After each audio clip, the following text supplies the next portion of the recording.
Hi viewers, welcome to my channel Tanu cooking house.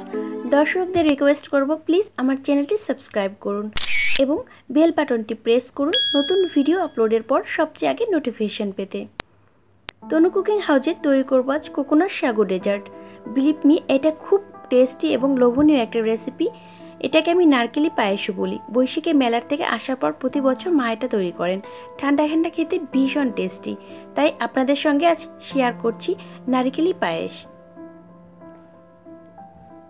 1 cup sabudana 4 cup জল দিয়ে আমি 2 ঘন্টা ভিজিয়ে রেখেছিলাম।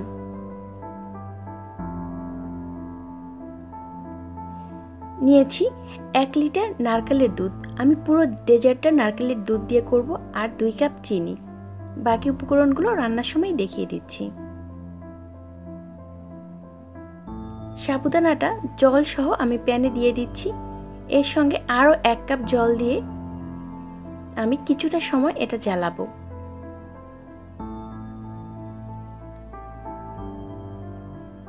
পাঁচ থেকে 6 মিনিটের মতো।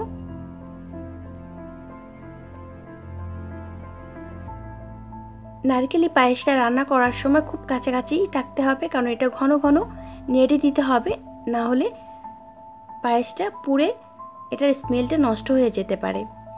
দিয়ে দিচ্ছি নারকেলের দুধ। এরপরে এখানে আমি 10 মিনিটের মতো রান্না করব মিডিয়াম আঁচে।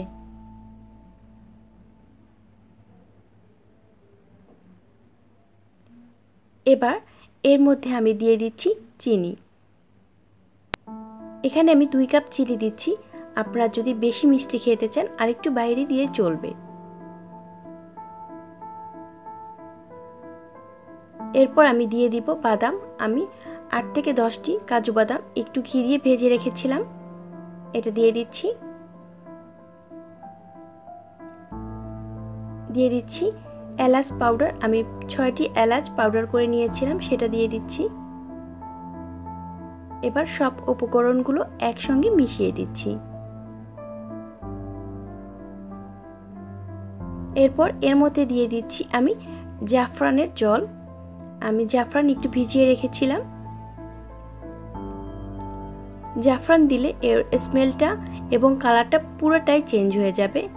আর আপনারা চাইলে জাফরানটা স্কিপ করেও যেতে পারেন। এটা ঘন ঘন নেড়ে দিতে থাকবো যতক্ষণ না এটা ঘন হয়ে আসে।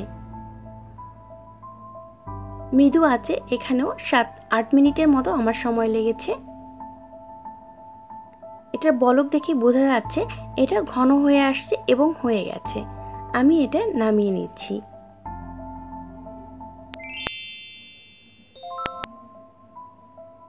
এরপরে আমি এটা 1 ঘন্টার মতো ফ্রিজে রেখেছিলাম। ঠান্ডা ঠান্ডা পরিবেশন করছি নারকেলের পায়েস। আশা করি আপনাদের ভালো লেগেছে এই রেসিপিটা। আর ভালো লাগলে আপনারা একবার হলেও বাসায় ট্রাই করে দেখবেন।